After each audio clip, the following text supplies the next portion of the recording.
Hey everyone, today I'm going to be teaching you how to make cheese flan. You want to start off with about a cup of sugar. We're going to melt it down.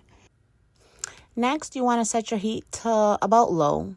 Once you are used to doing this and more comfortable, what I do is I set it on high to heat up my pot and then, bring it down so my sugar will start melting slowly.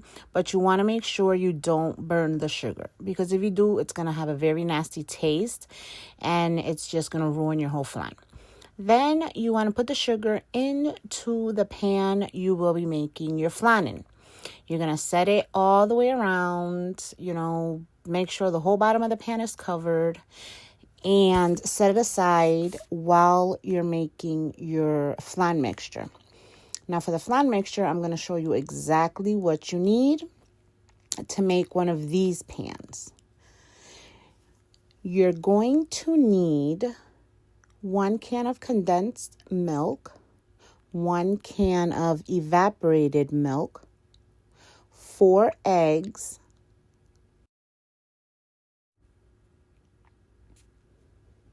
a teaspoon of vanilla extract, my teaspoon right there, and you're going to need 1 bar of Philadelphia cream cheese. What I do is I cut it up into these squares just to make it easier for myself instead of throwing the whole bar into the mixture. So you're going to pour in your cans. There's no specific way on how to do this. But like with the coquito, I like to put the thicker one in first. Only because when you put, say, the evaporated milk and then you put the condensed milk, it splashes and I hate messes. Make sure you get everything out. Every little bit, because every little bit counts. Plus, it's money. We don't want to waste money. So you put your condensed milk in. Then you're going to throw in your evaporated milk. Oh my God, it's so delicious. I can't wait to try it.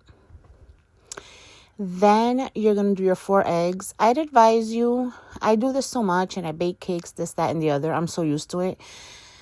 But if you crack your eggs like in a bowl, it's a little safer because if a shell had broken in there, I would have been out of luck because the egg would have just had to stay under the shell.